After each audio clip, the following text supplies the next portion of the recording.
Hey everyone, and welcome to the Naked Three, where three friends come and get real about all the elephants in the room. And today we're going to be getting real about listening to loved ones across our political differences and what other crazy stuff comes up out of our mouths. I'm Tracy. I'm a psychotherapist living in Heidelberg, Germany. I'm Lorraine. I am from New York. I am a career counselor. I am Reese. I am from North Carolina, and I am also a psychotherapist. How you ladies doing? Woohoo! I just came in I for am a excited. really cold walk. Oh, is it cold?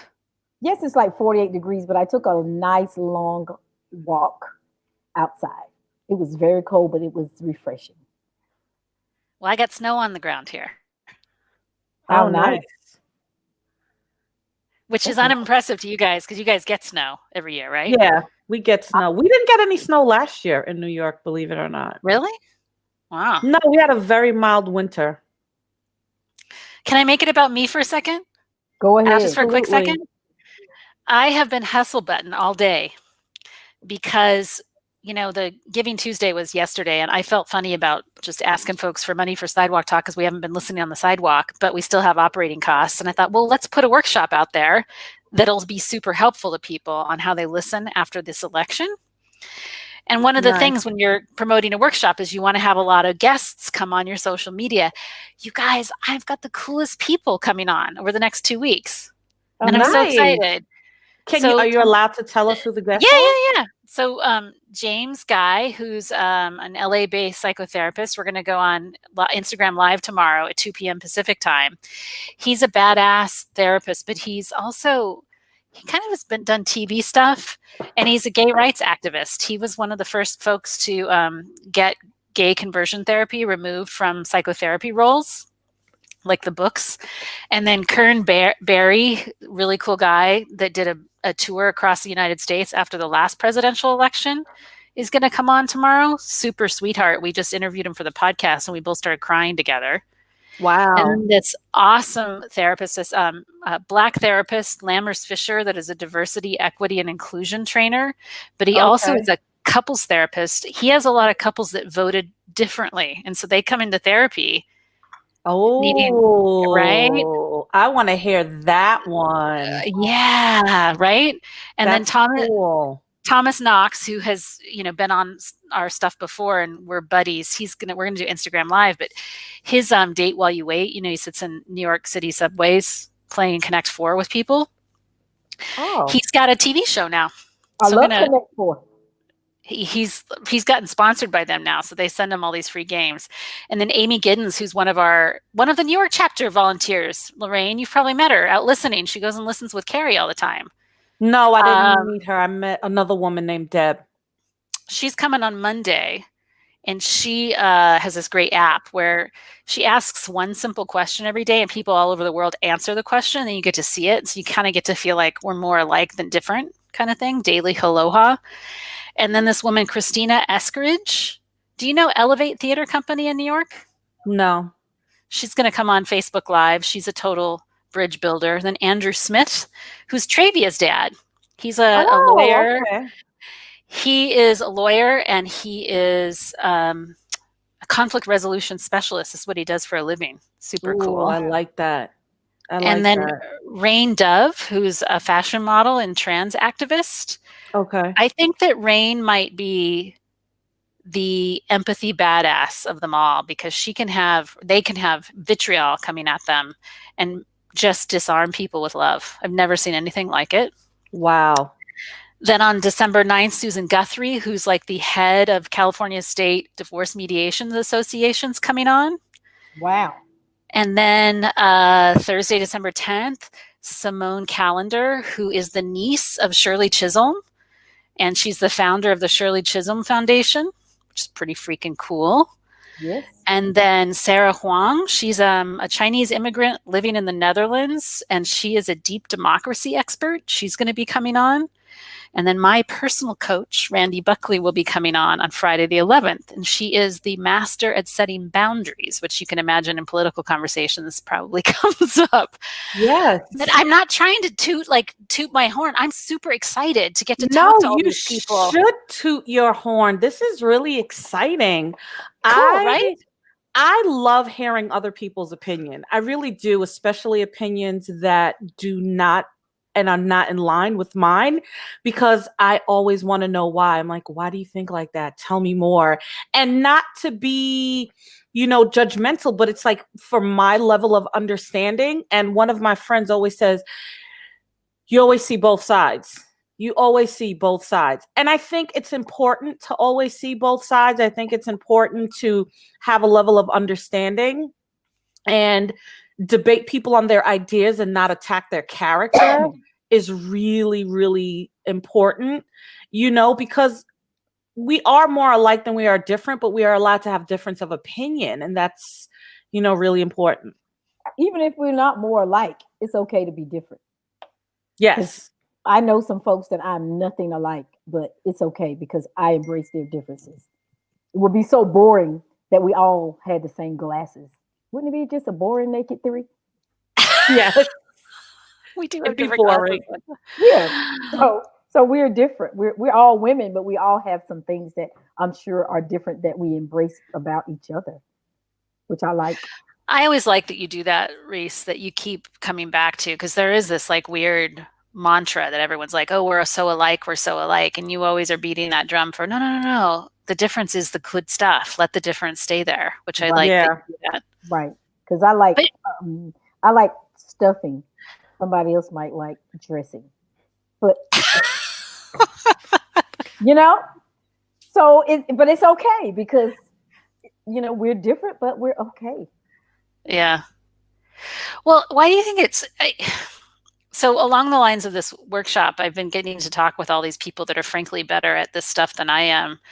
And you guys are probably better at it than me. Why do you think we're having such a hard time, like navigating differences now more than ever? Like it's worse now than it's ever been to me. Maybe I'm wrong, but it's just gotten worse. No, it's just more out there. I think it's always been this way for me I've always thought it was this way, but I think now, we have social media, we have a television in every room, we have someone we can call up on the phone, we can text them.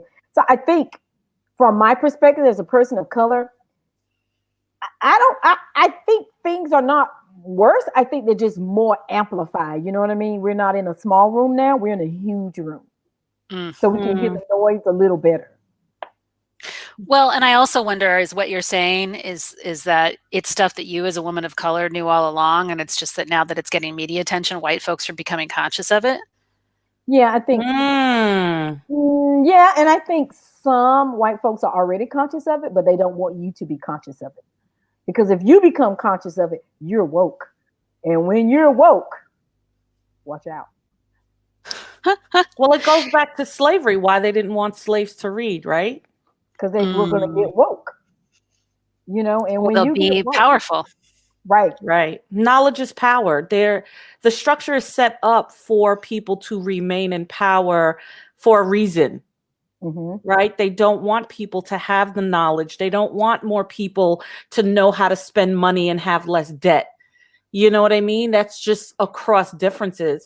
But I think not that it's amplified. I think people always had difference of opinions, but the world, like Reese said, it was small because we stayed in our pockets. Now that we have social media, people can hide behind the screen and type whatever they want, whereas they can type it on social media and it gets a lot of followers and things like that. But I think that people really are craving to understanding. But I think what's missing in the understanding is actual listening. And I think that's what you keep coming back to, Tracy, is the listening and what are people saying? And you're really good at interpreting that. After listening to some of your podcasts, it's like, wow, you really clarify for the layperson what the expert just said. And I think that with listening, there needs to be a level of understanding, because I think people are afraid to say they don't understand. You know, I don't understand what that means.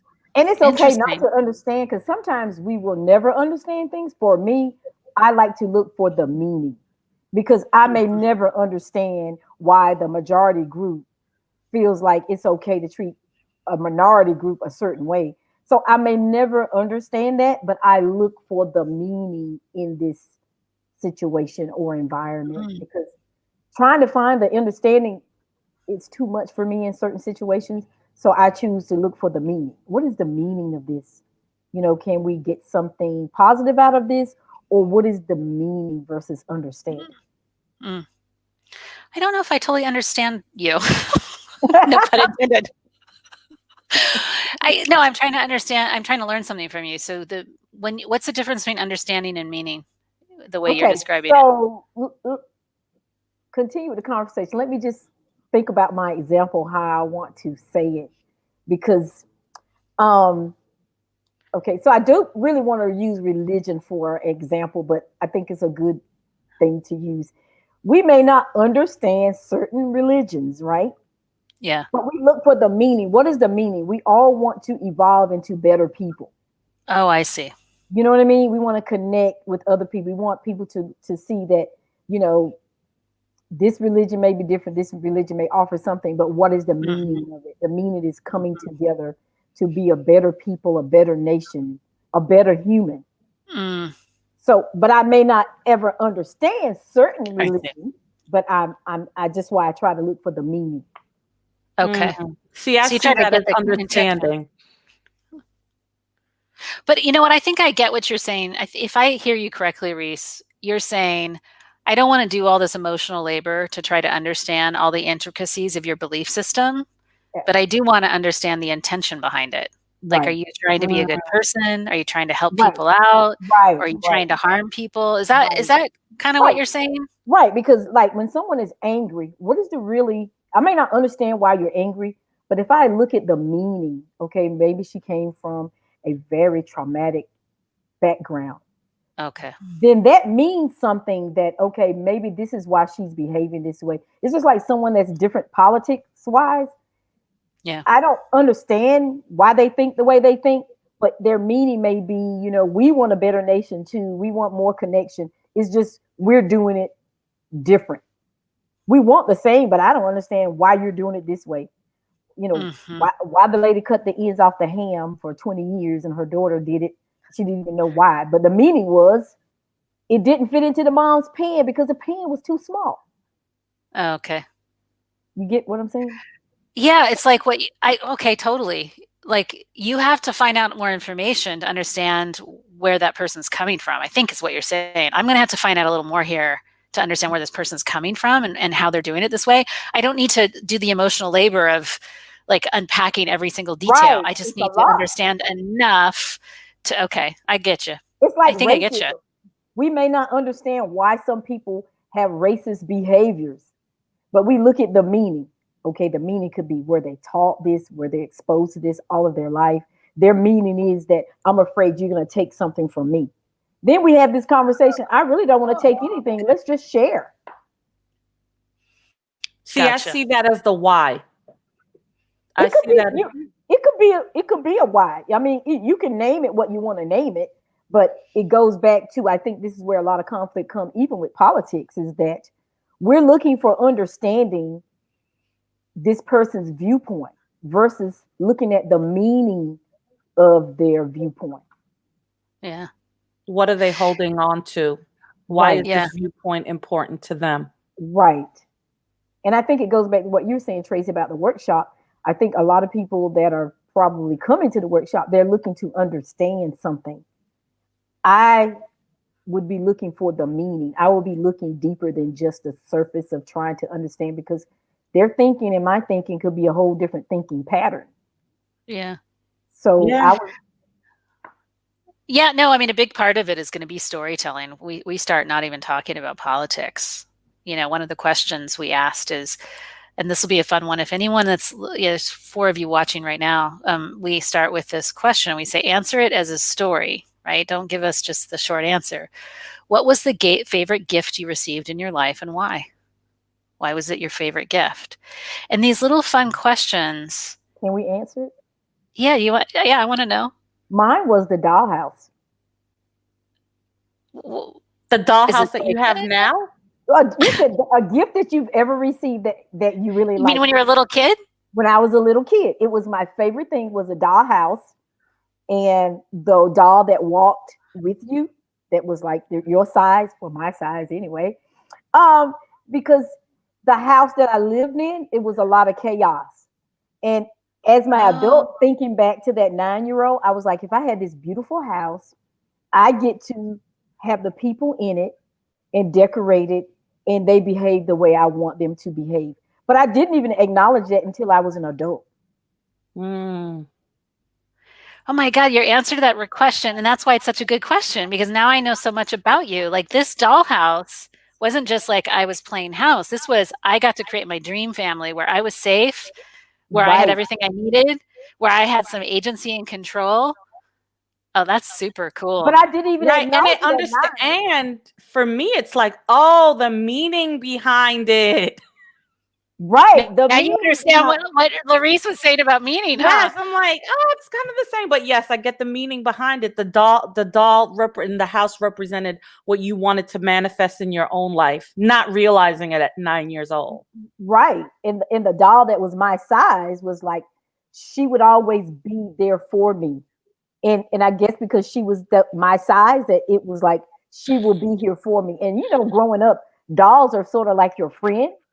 Mm-hmm. But she was like considered a my size doll. So it was like, this is a person at 9, you still believe in different things. She'll always be here with me. But I didn't understand that until I was an adult. So I was asked this question before, but in a different way. I just had this podcast interview with a guy that does nothing but help people listen across political differences. And we both ended up crying at the end together. It was so sweet. But he made me realize that I'm guilty of doing something. I can't believe I'm going to admit this to you guys live. He used this word entrapment, where you try to use empathy skills to convert somebody to your way of thinking. So you're kind of using empathy to manipulate. Oh, wow. I'm like, oh, I'm guilty of that. I do that. And he was saying what he found. He did a listening tour across the United States with his son after the last presidential election. And he said, especially conservative folks, he said, they don't like a lot of the therapy-esque liberal folks because they feel like they're being talked down to or being manipulated and converted. Wow. So could you imagine them these same people sitting in a room with a woman of color or a man of color that's a therapist? Could you imagine? And then you vice versa that. Can you imagine? That's powerful. Well, I'm going to say, where does that come from? Feelings of insecurity, feelings of not worthy. I think it's something we learn along our developmental path.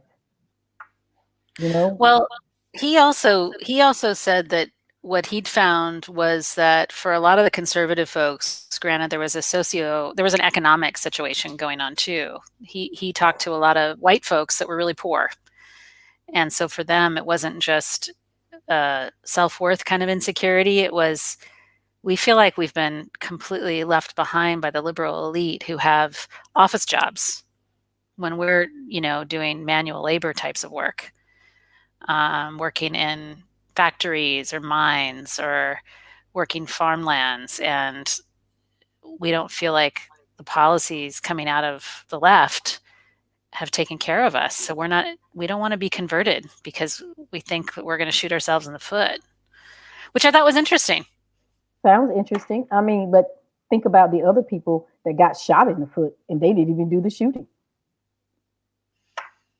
So it's like, I have no empathy for that group that whines or whatever, because if we look at history, it was much more difficult for other people. And these people are still working in factories. They're still locked in a cage. But somehow they found some boots even if it was on the side of the road. They found some boots to pull up. So again, to me, it goes back to white privilege. Even the poorest white person can get more than the wealthiest black person if they really want it. So what I hear you saying is that there are limits to your empathy. There are definitely limits to my empathy because white privilege is real. You could be a poor white guy and you could get way more respect than a professor who is a black guy or woman. Uh-huh. I think. I've seen it in action. I work at a university and I've seen it. I remember when we had this guy named Vernon Hall and we were talking about diversity and we were talking about, examining our own privilege and, what was a time. And my coworker, who is an Indian man, said he's walking down the street. He's like, I'm a well-dressed Indian guy. He's like, I'm walking down the street with my Trader Joe's bag. And he's like, a white homeless woman said, I look like Osama bin Laden. And I was like, wow, even the homeless woman has the nerve to say a racial slur. So, I mean, I get what you're saying, but also in the same vein, like I've heard a lot of Trump supporters say that they felt like the forgotten people, that people didn't identify with what they wanted, like, the laborers and the factory workers and things like that. They really did feel left behind. So, I mean, and there's a lot more in common with that story of feeling left behind, but not only by them, but in their own, I would say, I don't even want to use the word pity party, but it's like, who else is suffering as well? Like, it's not only about you, there's other people suffering.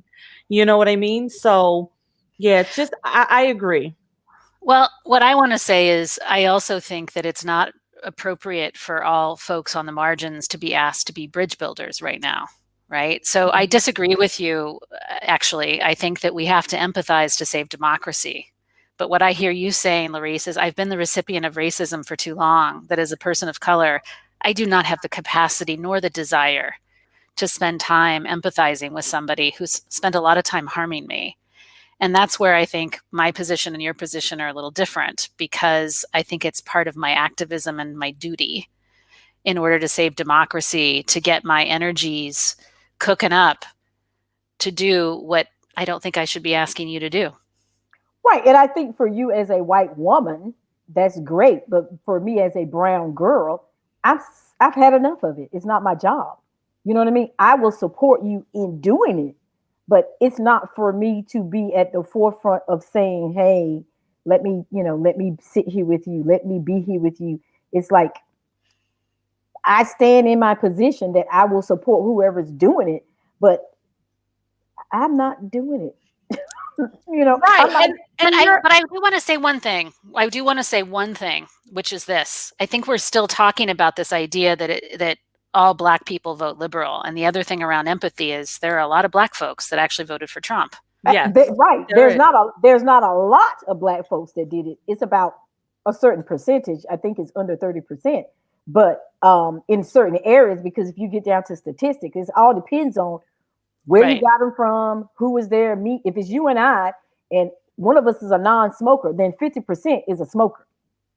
So I think there are, but I think the margin is small. I think there's some people who ride that wagon that they're not concerned about the small group, and not that everybody that's a Trump supporter is about self either. But I think we just have a difference in thinking about humanity. For me, I don't want a check mark beside my name because I give to the food kitchen.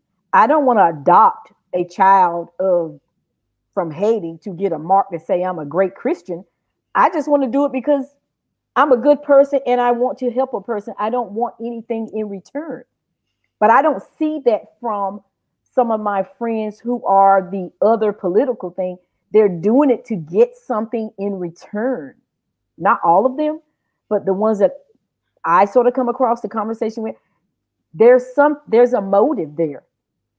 Well, some people do stuff for self accolades. Tracy and I talked about this yesterday, that some people check boxes to do things, and some people do it because they want to be altruistic and they want to be authentic. Right. And sometimes I think people just get it twisted about what the meaning and the motivation is behind it. Like, some people really think, like, when my boss and I had that not really training, we were presented at the conference about the emotionally raw conversations, difficult conversations in the workplace. She said to me, she was like, I had been to so many trainings, but it wasn't until I worked with you that I saw that I really had more work to do. So she really thought in her mind she was doing all the right things by checking the boxes. And I also, I mean, working in career services, we give so many personality tests, and just the people have such different ways of thinking. Like, an artistic brain sees like the big picture, a scientific brain sees within the lines. So it's like, it's almost like I have that level of understanding, like, okay, I can see why you think that, because you're just DNA genetic makeup. You're thinking within the lines, and other people are thinking broad stroking. So, and that goes back to the debate you and I had of, you know, are people capable of change or not capable, or they're not willing, you know, that kind of thing. So I feel like when it comes going back to like listening across differences, I think the key word is people don't listen. People wait to speak. Or they lack of understanding. I mean, also, we're wired different. Our cognition is different depending on our DNA, it's nature and nurture in our environment. So my understanding and Lorraine's understanding may be different than Tracy's understanding, not because we're women from the North and I'm from the South. It's because we're women that come from ancestors who were enslaved. So therefore, we automatically have something in common that's going to have our view a certain way. You see what I'm saying? But then all these other things combined. But we could sit down and say she may have a parent, great-great-grandparent that was a slave. I may have a great-great-great-parent for a slave. But I doubt Tracy's going to have a great-great-grandparent that was a slave. It's possible, indentured servant, but highly unlikely. So you don't see what I'm saying? So I think it is kind of woven into our DNA in a sense, but I think we can still come across the aisle. And I don't see the big deal about having a conversation with someone that's different. You could be a Republican, I could be a Democrat. I don't really see all the conversation about having the conversation. No, I think we need to have the conversation about having the conversation because we're so divided. We, as a collective on the Naked Three, aren't divided, but I think we know enough people that are divided and who have, I realized stuff that they posted on Facebook. I'm like, wow, I thought I liked this person. You know what I mean? So I think conversations still need to be had because of that meaning, understanding, and listening. People just don't listen. Because I think some people are so hung on, you know, like DT45. You cannot tell this guy from outside that he did not win. Now, we all know he did not win. He is a loser with a capital L, okay? He lost. But the same way that we're talking about politics across the aisle, there are some people you cannot convince them that the way they're thinking, let's bring it to the middle. We've got to be able to sit down and say, okay, let's come to the middle. Let's like meditate for a minute. Let's just sit in the same space. If we can do that, I think we can have that conversation about having the conversation. For me, the reason why I am hosting this workshop is I actually do believe that we're more divided, at least politically. We can no longer have a conversation without making an assumption that I know everything that you believe based on the color of your skin, based on where you're from in the country or based on what you do for a living. I think we make a lot of assumptions.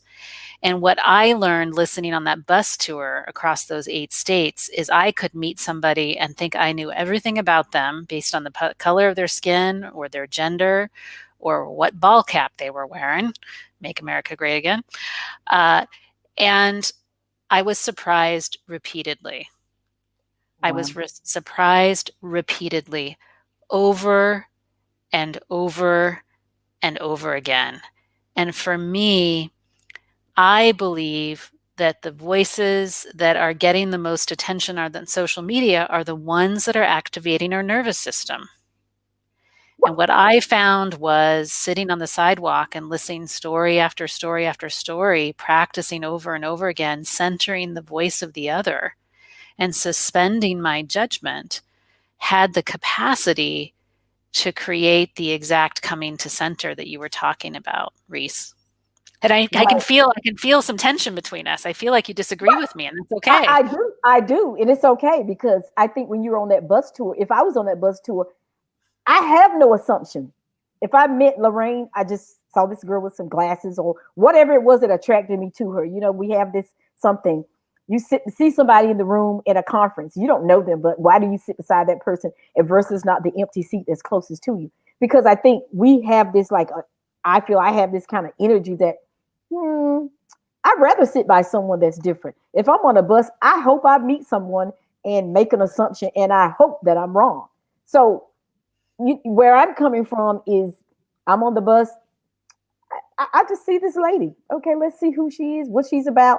I just take it as that moment. I don't want to use my extra energy to think, well, because she's this or she's that or she's that.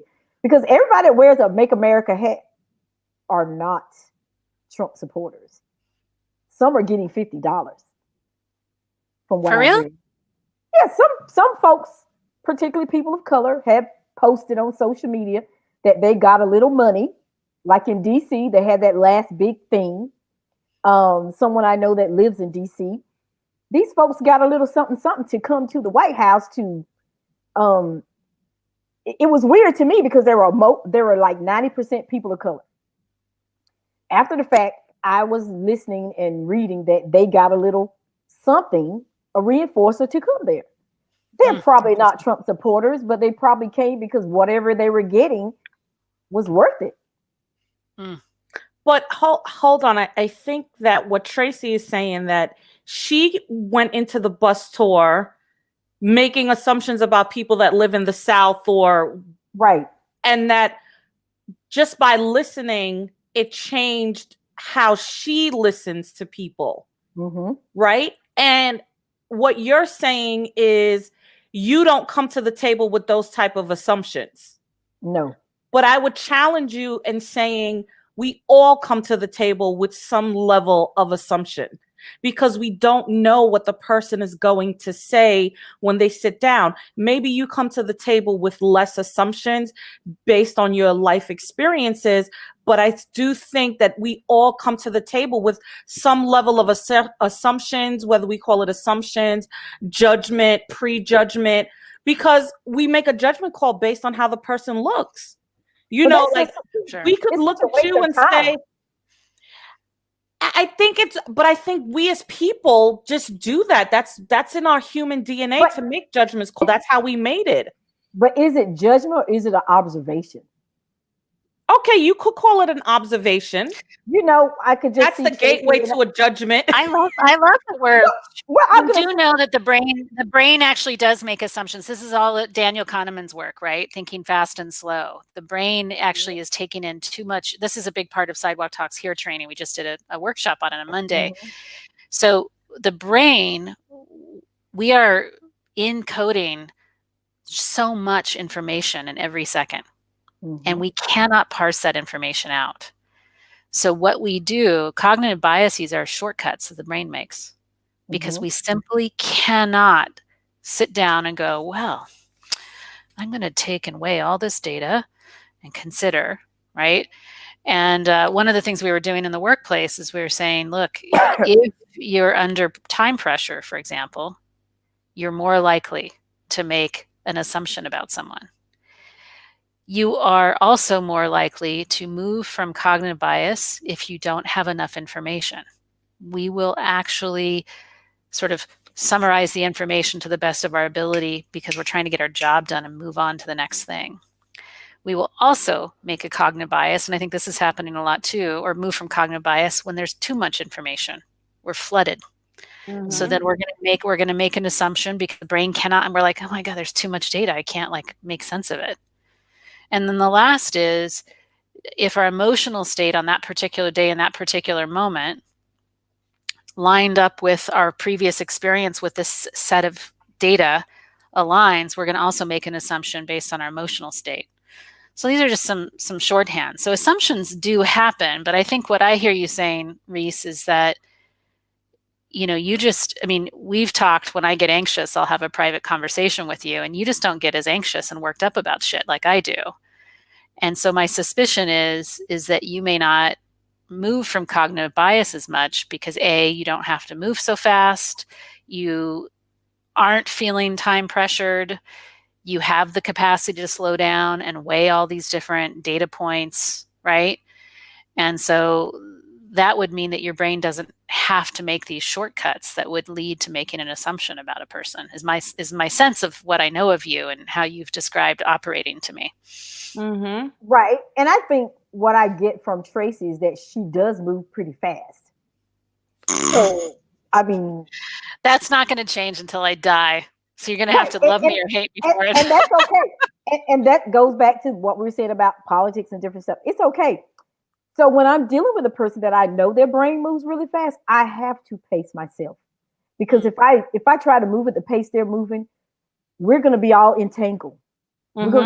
We're going to be misunderstood. We're going to miss the meaning and all of that. So it may even help if there's a person that goes really fast in their cognitive thinking to pair them with someone that slows down a little bit.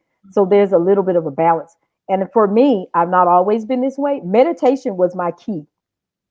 At one point I meditated several times a day. And even now, if I'm in the grocery store and somebody's being annoying, I can go in my meditation state. So I think learning how to slow the brain down to be able to listen effectively. We all listen, but are we listening are we effectively listening? Are we actively listening? Or we're just superficial listening? And I think that's how a lot of conversations become misconstrued, if that's a word, because we're not really listening with our ears. We're listening with our emotions. We're listening with whatever it is, but we're not listening with our ears and our brain. Yeah. That makes sense. They're not processing the information that the person is saying. Right. And I like to take it beyond information. I guess I'm on this esoteric kick right now. I want to do soul level listening because I think it's the way. I was talking to a friend of mine who's an African-American woman. She said, race is a construct, man. And I'm interested in how do we begin to do this healing work? And I feel like I'm wanting to acknowledge racism and my white supremacy and privilege, and at the same time go beyond it too, when it's appropriate to say, hey, I want to hear your heart as a human. That's a lot of work. That's a lot. You're stating a lot. You're like talking about walking to Africa. Yeah, but Larice, you're on the same page. You're just saying it in a different way. Are you annoyed with me today? Because you're pushing back on listening today. What is going on? But Larice, the thing is, you are the one that said people need to be emotionally naked. They do, and I agree. Right. And what Tracy is saying is that she wants to listen nakedly. She wants to hear it in the soul. And I agree. I'm saying I agree. But what I'm saying is, do you know what you're getting into? Because you can get really emotional and naked times 3. So here's the thing. You, Larice, have a way of, I would say, of the 3 of us, you are the one that centers us. Tracy and I get all worked up and emotional, like, oh my God. And we want to dive deeper. And then you're like, come back from that craziness, ladies. Are Do you not ready? go down that rabbit hole.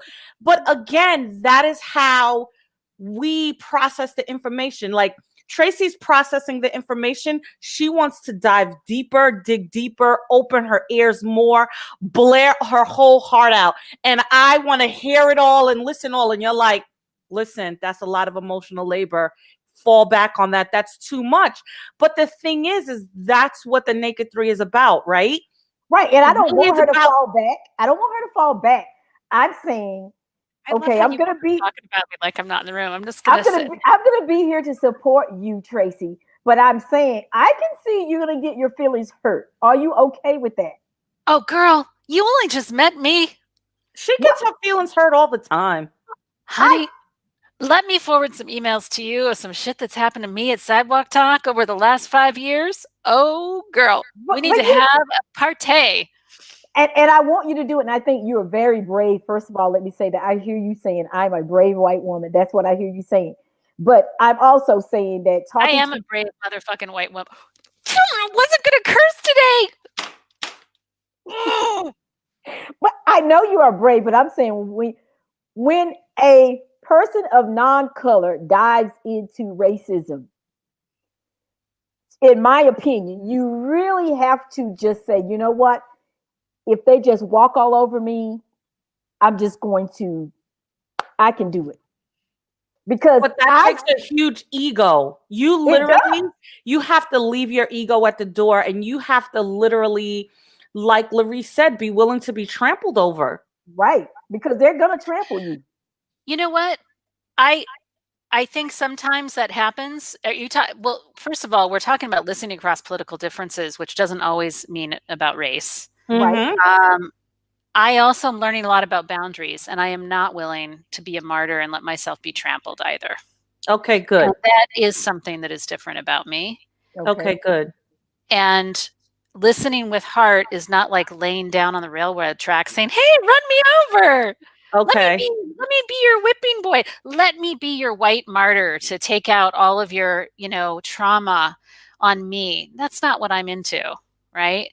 And you'll see, I would say 5 of the mediators that are coming on in the next 2 weeks are Black that talk about listening across differences. And I guess for me, I'm just learning that there are so many different kinds of people. I'm just learning there's so many different kinds of people. And I want to listen in a way that feels self-honoring and other-honoring at the same time.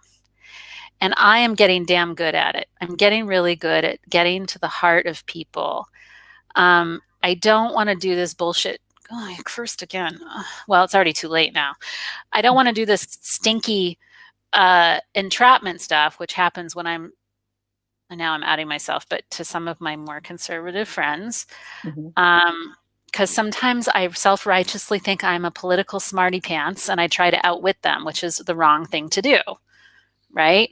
Because I believe that I'm right and they're wrong, and I studied political science, and I'm like, I'm just going to win this war of intellect.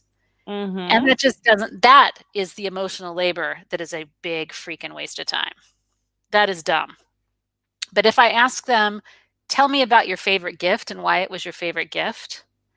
Tell me about something that you're deeply afraid of for your family. Tell me about the hardest thing you faced in the last 5 years as a human and what you did about it. Well, now we're getting somewhere. Now we have the beginnings of bridge building. The hardest thing you face as a human, that's deep. Right. That's deep. Again, I hear you saying that you're willing to step out and take this on as your platform. I've been doing it for 5 years. But I think, and that's one of the reasons why I love Sidewalk Talk, because not only did you I like the fact that you're a psychotherapist, but to me, mental health is so important, and it is the least important to the world, right?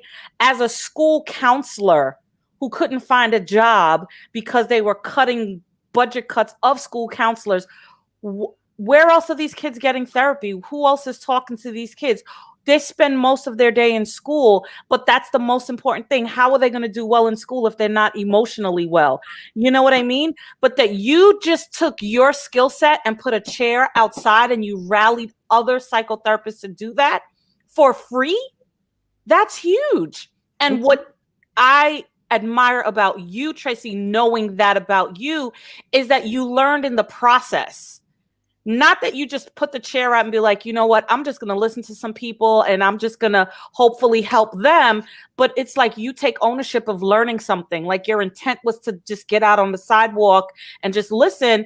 But what you gained from it, and not only what you gained from it, is like you're opening it up. So for me, I look at you and think, I wish more white people would be that open and just hear stories about Larisse and I and see that we are alike and different at the same time. You know, I remember one of my coworkers, she wore a hijab, she was Muslim, and one of the white coworkers said, wow, you're just like us.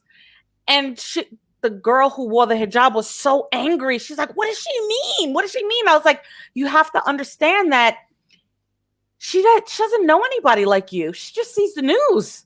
She doesn't know that you live with your parents and you guys eat dinner every Sunday just like she does. And I remember the conversation. We debated which was harder, doing Ramadan, fasting all day, or doing Lent, because we were Catholic. So we were like, all right, let's see. We realized Ramadan is harder. And she said Lent for 40 days was harder. So it was just like, I'd never known anybody like her. You know, I always made this assumption that women who wore hijabs were like quiet and demure and were told to wear the hijab. And she's like, no, it's not true at all. But again, that comes from listening and coming in contact.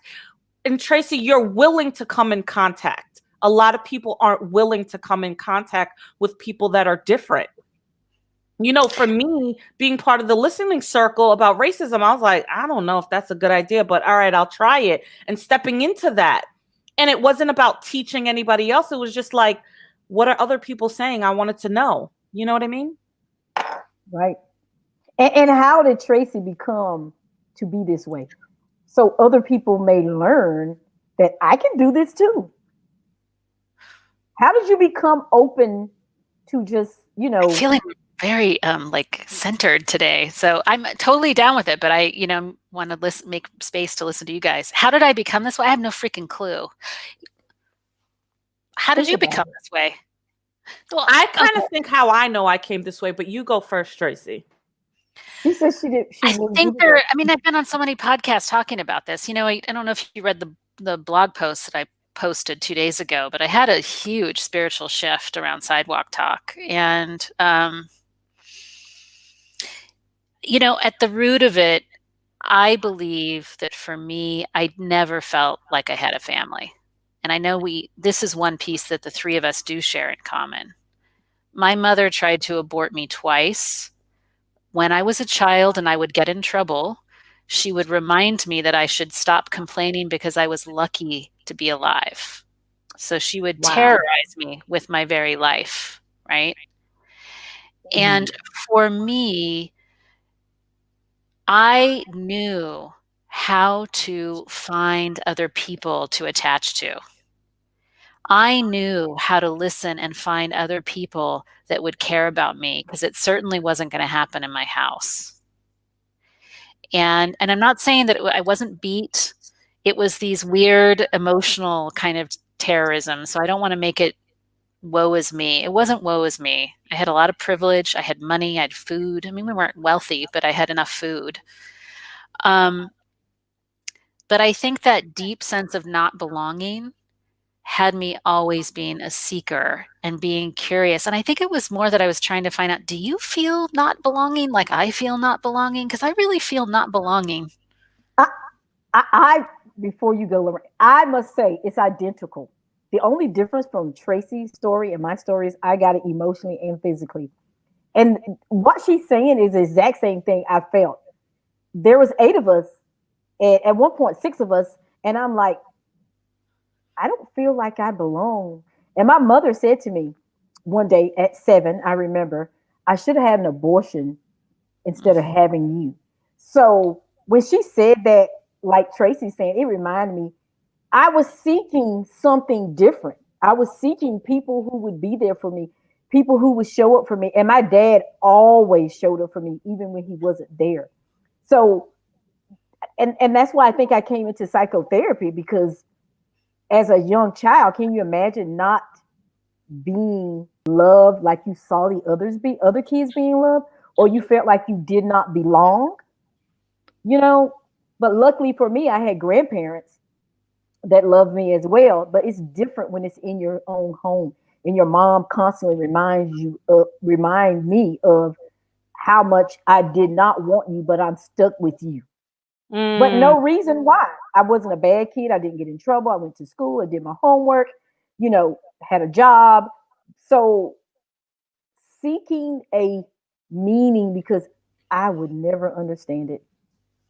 Well, for me, and the thread is, I was not abused as a child. I mean, I got spanked, my parents are West Indian, but I think for me, I was thinking about it in the car the other day, like my parents were teenagers when they had me. They had no idea what they were doing, and they never said it, but I remember having a conversation with someone and saying, my parents never hugged me as a kid.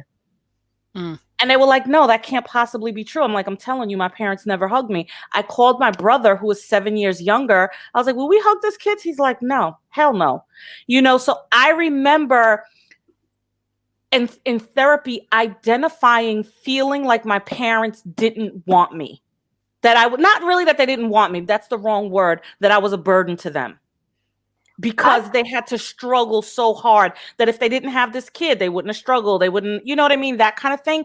But I was the kid that talked to everybody, and I knew whose mother was having a baby, how many sisters they had. And I also wasn't a good in school academically. And that's what my parents are West Indian. That's what they revered. And when you don't get good grades, you know what I mean? So that's the common thread. Like, so your emotional blackmail of your mother was the abortion. My emotional blackmail was like, I didn't get good grades. You talk too much in school. And it wasn't until Tracy and I talked about this the other last night, about when I did the Gallup Strengths Quest, where communication is one of my top 5 strengths. And I never saw that as a positive in myself. I always saw it as a bad thing. Oh, you talk too much. You ask too many questions. That it was never revered. But now, here it is. It's like so many professors that I work with, they're like, you explain things so well. Your PowerPoints are so detailed. You have a way of communicating with the international students that they identify with you. Those are all things that are revered now. But as a kid, never. Never. I was told by my mom, that mouth is going to get you in trouble. Yep. I was told that by a lot of my friends in junior high school too. Hey, but I do want to just say one thing, because I did have a big week, and I feel like today has been a day of connecting with. I just traded. I don't know if you guys know who Jamari Michael White is. He's a black elder in Minnesota, and probably gonna have him on the podcast, and was introduced to another. I am recognizing the limits of psychology. And if you read the blog post that I put up 2 days ago, I had kind of a weird spiritual moment where a lot of the non-therapeutic intersection points, and frankly, non-wound intersection points of Sidewalk Talk came together. Because Sidewalk Talk just isn't about my wound, it's about my heart. And I do think that one of the things that maybe it's my history, but I will tell you, ladies, that when I'm in my heart, everything's great. And I don't mean everything the world is great. I mean, I make the right decisions. I set the right boundaries. I'm not neurotic and anxious. It never leads me astray. So I've just got to spend more time getting in there. And when I'm on the sidewalk, I'm in my heart. So for me, Sidewalk Talk isn't the same effort that you're describing. It might be for you, Larice. I am in my heart when I'm on that sidewalk. And when I'm in my heart, things are fine. Because it is fierce in there. It is fierce in there. The fireball of love coming out of the center of my chest burns up the hatred in a flash, right? When I can remember to get in there. And what I realized is our wounds are so much bigger than white supremacy and racism. And this is not me wanting to spiritual bypass. You'll just have to trust me on this. And if you don't, that's okay. But something crystallized for me. I'm like, wow. And I'll have to, again, give credit to Charlotte from our social justice listening circle, sent me this podcast with Dare Sohai.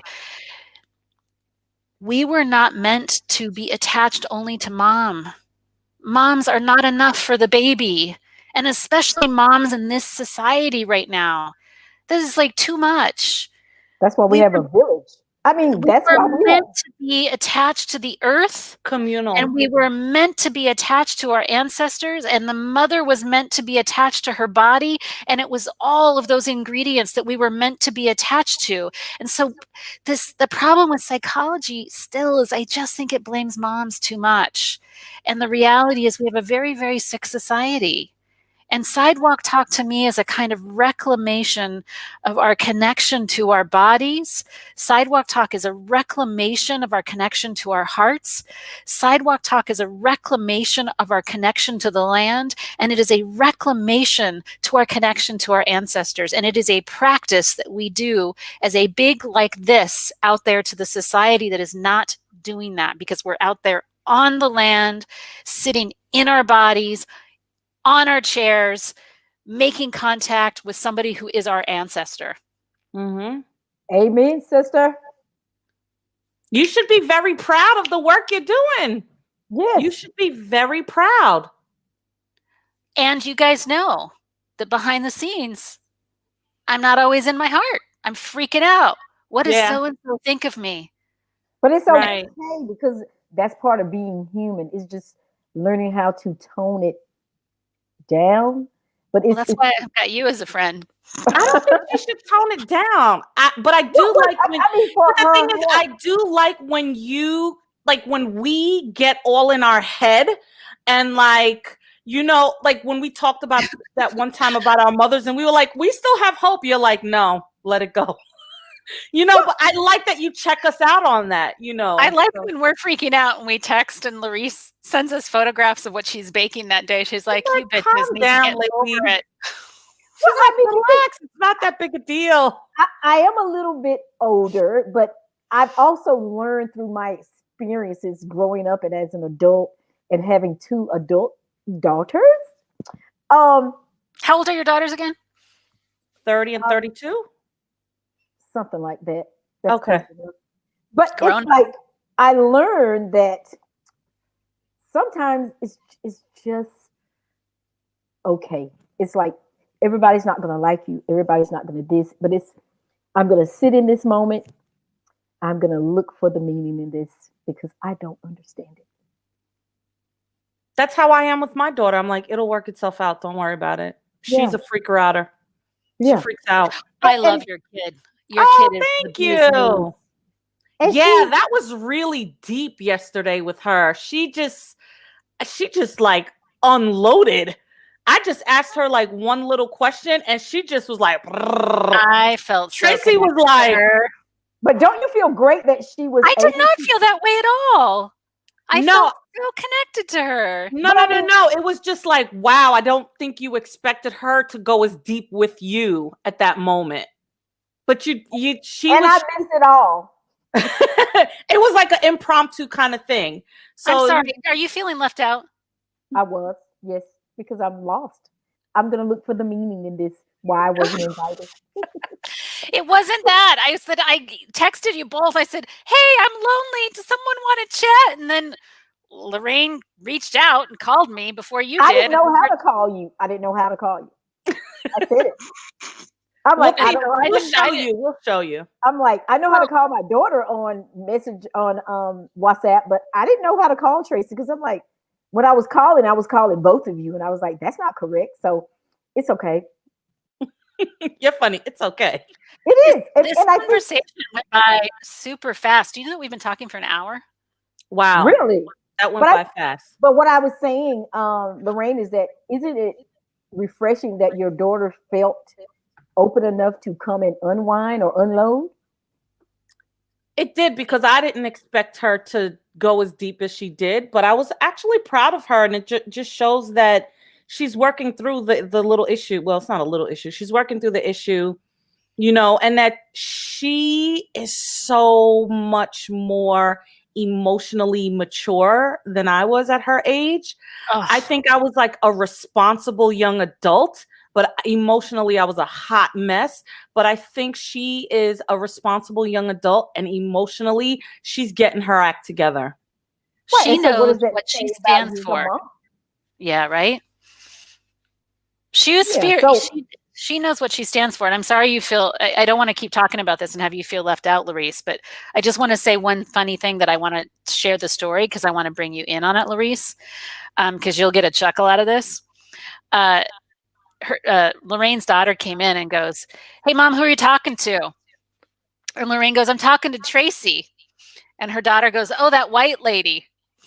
And I said, "Lorraine, am I your token white friend?" She goes, "No, I have lots of white friends." No, I got lots of white friends. And so then I said, "I want to talk to her, turn it around." And I love what your kid said. Essentially, I put words around it, but she basically said, "Oh, well," I mean, essentially what she was saying is, I center blackness. I don't center whiteness.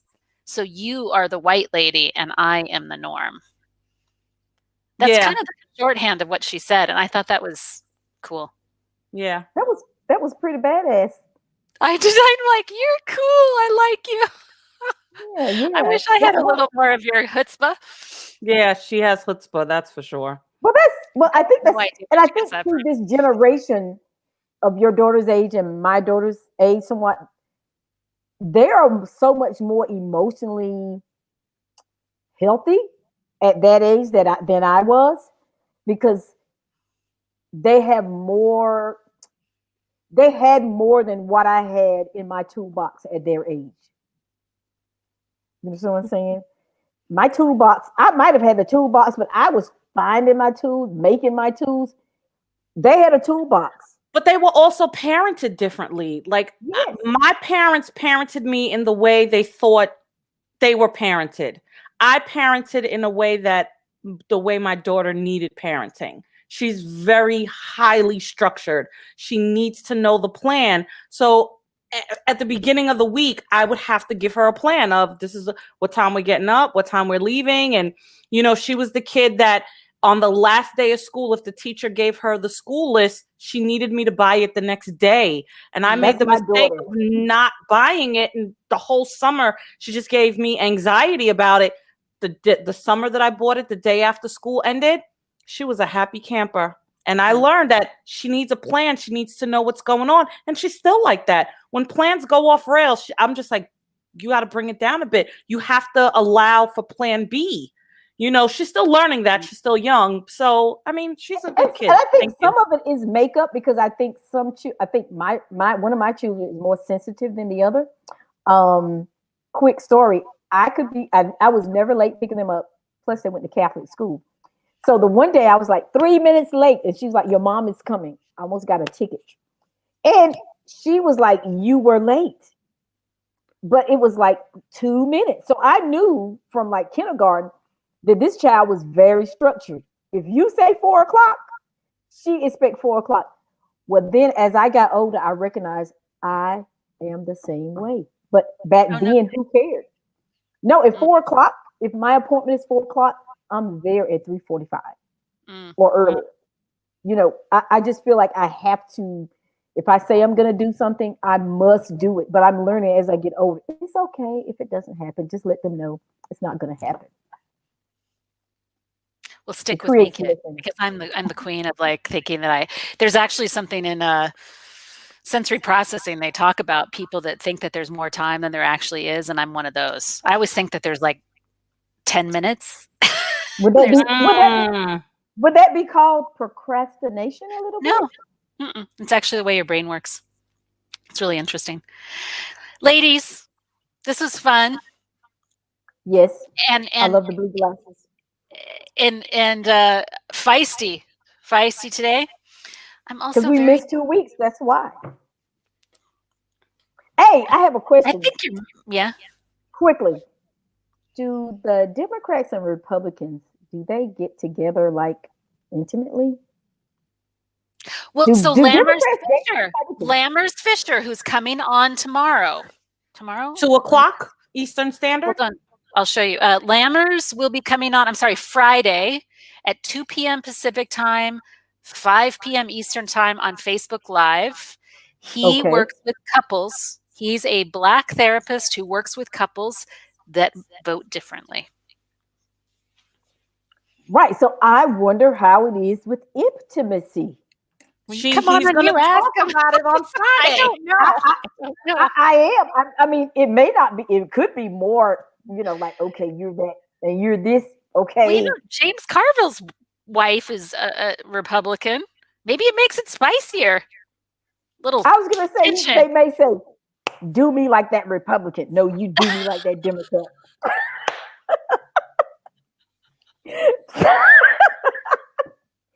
Anyway, I forgot we're still live, but I'm just saying.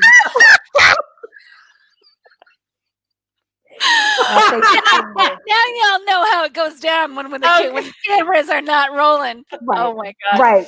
I probably should put a link to before we go. I'm going to put a link. I didn't even pull it up because I wasn't trying to be a marketing maven, but I probably should try to be. I'm going to put a link. Definitely want to listen in the comments. Well, I'm going to send out. I'm going to send out a calendar email tonight or tomorrow with all the things that are coming the next 2 weeks. But for folks that do not feel like it would be emotional labor to listen to family members and loved ones, we're not saying everybody that votes differently politically, but family members and loved ones, wish you knew me. It is our Giving Tuesday fundraiser for Sidewalk Talk. And rather than doing the usual, hey, give us some money, we're actually doing we're going to do a really cool workshop and give you a really cool conversation guide and help you bridge some stuff with your family and friends that did vote differently, and maybe your lover that voted differently. Right. No seconds though in the conversation guide. And be kind, because I watched the video on Sidewalk Talk about the young lady who no one wanted to sit beside. And I thought kids should watch it, children should watch it, parents should watch it, family should watch it, because to me it said a lot. Mm. Which video are you talking about? Well, the girl who was she was, according to her, she was overweight and no one wanted to sit in a chair beside her. And the woman was like, I should not have to sit beside her. And, and the guy behind her said, well, I'll trade seats. And he says, I do this at every speaking engagement. I give away money. Look under your chair. Whoever has the envelope will win $100,000 because I'm giving away the most money. So who do you think got the money? The guy who switched the seats. Right. And she stood up and said, that was my seat. She said, no, you gave it away when you said you didn't want to sit beside the quote fat girl. This isn't a Sidewalk Talk video. It was on Sidewalk Listening, one of them yesterday. And it was Dan Ram, someone like that. He's a speaker that speaks to people about Dan Ram, DANRAM or something like that. That's where I picked it up, was on Sidewalk Talk Listener, I think it was, or Sidewalk Talk Community, one of the two. Oh, maybe inside of our listener group, probably. Right, but I thought it was very interesting because don't judge and the topic was treating a stranger, kindness to a stranger was going to be his talk. So we all can take a lesson from that. I don't care who I sit beside. Doesn't matter to me. But I guess apparently the girl was like, I could buy Louis Vuitton if I win this money. But she missed the whole point. And it goes back to what you're saying about listening. I think sometimes people miss the whole point because they didn't listen. Had she listened and read the brochure and listened, she might have stayed in the seat and got to know this young lady versus talk about how she was overweight and she didn't want to sit beside her while you eating that candy bar. Do you really need it? Don't touch me. She was just very annoying. And the girl got on stage and told her story of people never wants to sit beside me because I'm overweight. And the guy was like, you're okay. I'm okay sitting beside you. I'm sorry this girl said that to you. So I think, come back to what you were saying, Tracy, when you're doing this workshop, hopefully people will agree to sit beside a stranger. emotionally, mentally. I hope that they learn that just from Sidewalk Talk in general. But my hope is with the workshop, we save democracy. Because I think if we can start listening to our loved ones, I think it's like you said, it's too much emotional labor to offer that to everybody. But if we can listen to our loved ones who vote differently, I think we have the capacity to make our democracy stronger. And because I think that our democracy is, for me personally, in danger. I think it's in danger when we can't sit down and go, hey, what do you need? What do you need? What do you need? Okay, how can we all get our needs met by this political system? If we can't do that anymore, we're screwed. Hopefully we will. I don't think we'll ever get totally there, but I think just getting enough people to be a model for other people can open the door, because it takes time to change a heart. It takes time to change a thinking pattern. But I think your workshop is definitely going to open the door for people to come in. At least, yeah. And then go to the low-hanging fruit, like you'd said, Larice. Don't go where it's hard. Go where there's already love with your family or your friends. Right. If there's love in your family. Oh, God. Ladies, this was fun. Larice, Yes. I don't like being left out, so I'm sorry that you felt left out yesterday. That was not our intention. It was not our intention. Well, I feel okay now that I saw the meaning of that conversation. It wasn't even really about me. So I'm okay. I'm okay. I'm glad that you guys had that conversation, though. Got to have this great experience with your kid. And listening. All right. It goes back to what you're saying. Listening. The people who are listening, just open your ears to listening to a stranger today, tomorrow, tonight. Just open your mind and your heart to listen. Yeah, and I'll say, I know we're extending it, but there was something important that I had to let go of because I could tell when your kid was talking that I could easily make her a kid.